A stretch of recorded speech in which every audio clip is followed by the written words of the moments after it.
বেলাটা সকাল করে আর দুপুরেতে লাগলো, বাইরে কইলাম খাওয়ানটা লয়ে আইতে, আইলো না। আর এদিকে আমার পেটের ক্ষুধায় পেটের মধ্যে সবকিছু খালি দৌড়াদৌড়ি করে।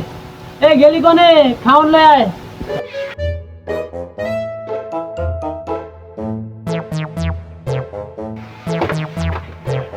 আইছো তুমি না? তোমার সেই সকালবেলা কইছি যে আমার পেটে ক্ষুধা, খাওয়ান লাগবো, তুমি হবে আইছো? খাওনটা যে খাইবা তোমার কাছে কইছি চাউল নিতে 1.5 কেজি, তুমি নিছো 1/2 কেজি। আমি খাওনটা খাইবা কেন? যদি কিপটামি করতে পারো আর কিছু করতে পারো না। এরে আমার কিপটামের খবর ভাইও জানে, তাহলে তো সমস্যা, একটা ব্যবস্থা করতে হবে।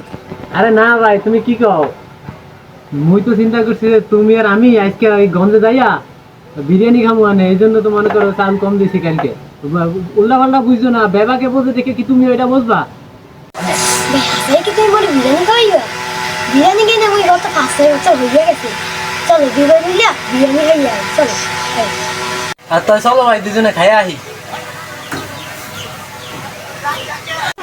ভাই চলো চলো।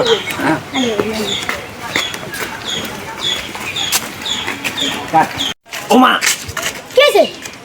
পেটটা মধ্যে ব্যাপার মসুর দিতে আছে। কি তো তুমি না বলছিলা? হ্যাঁ, বিরিয়ানি খাওয়া যাবে না, পেটে ব্যাপক সমস্যা দেখা দিতে আছে। চল বাড়ি যাই। আচ্ছা ভাই আইও।